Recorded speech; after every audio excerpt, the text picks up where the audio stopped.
আওয়ামী লীগের কর্মী বলে তাকে মারধর করা শুরু করছে, তো মাটিতে ফেলে কুকুরের মতো লাথি মারছে।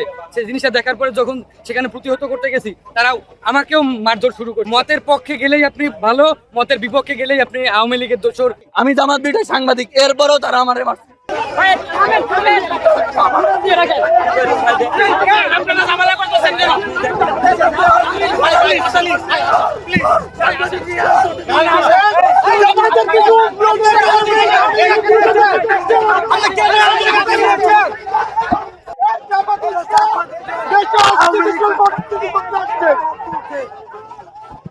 Rupayam Lake Castle.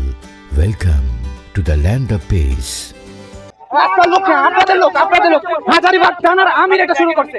হাজারীবাগ থানার আমির শুরু করছে।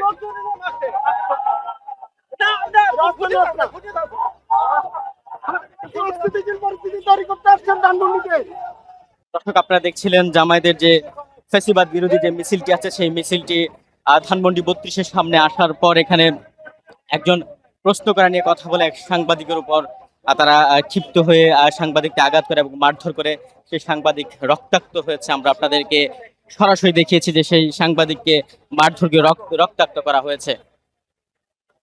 ধানমন্ডি 32-এ আজকে সকাল 8টায় জামায়াত ইসলামীর ঢাকা মহানগর উত্তরের কর্মসূচি ছিল ফ্যাসিবাদ বিরোধী সমাবেশ এবং মিছিল। সেই ফ্যাসিবাদ বিরোধী মিছিলে তারা এসে সাংবাদিককে আহত করে, আপনারা দেখছেন যে আমরা সরাসরি দেখাচ্ছি একজন সাংবাদিককে আসলে মেরে আহত করা হয়েছে এবং তাকে অটোরিকশায় করে হাসপাতালে পাঠানো হচ্ছে। ফেলে দিনে দুপুরে এই প্রকাশ্য দিবালোকে মিডিয়ার সামনে তারা একজন গণমাধ্যম কর্মীর উপরে কি ধরনের আক্রমণ করতে পারে? আমি জামাত বিরোধী সাংবাদিক, এরপরেও তারা আমারে মারছে।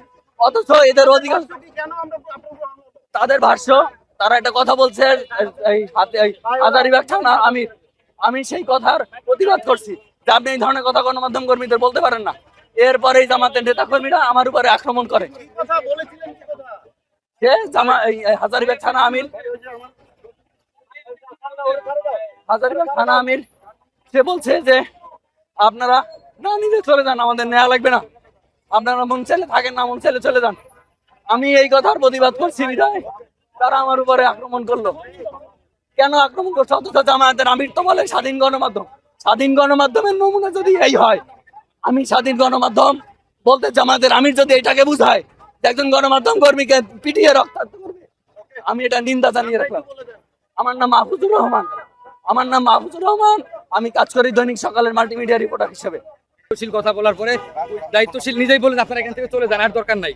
এরপরে যখন আমরা চলে আসতেছিলাম তখন দেখলাম যে আমার এক সহকর্মীকে লীগ বলে, আওয়ামী লীগের কর্মী বলে তাকে মারধর করা শুরু করছে। তো সেটা দেখার পরে আমি সেখানে যাই এবং আপনারা সবাই দেখেছেন যে ওখানে যাওয়ার পরে সবাই সেভ করার চেষ্টা করছে এবং আমরা যেটি ওখানে যেই পরিস্থিতি দেখছি যে অন্তত একটা মানুষকে সেভ করা উচিত। তারা সবাই ধরে যেভাবে মানে মাটিতে ফেলে কুকুরের মতো লাথি মারছে, সেই জিনিসটা দেখার পরে যখন সেখানে প্রতিহত করতে গেছি, তারা আমাকেও মারধর শুরু করছে। এবং হলো কি যে আপনি মতের পক্ষে গেলেই আপনি ভালো, মতের বিপক্ষে গেলেই আপনি আওয়ামী লীগের দোসর, হ্যান ত্যান এইসব বলে হলো আসলে তাকে মারধর করা হয়েছে।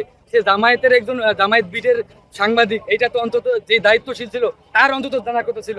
সাধারণ কর্মীরা যদি না জানে, তিনি জানার পরেও তার নেতৃত্বে কেন এই ধরনের গণমাধ্যম কর্মীদের উপর হামলা হইলো, এইটা আসলে সবচেয়ে বড় প্রশ্ন।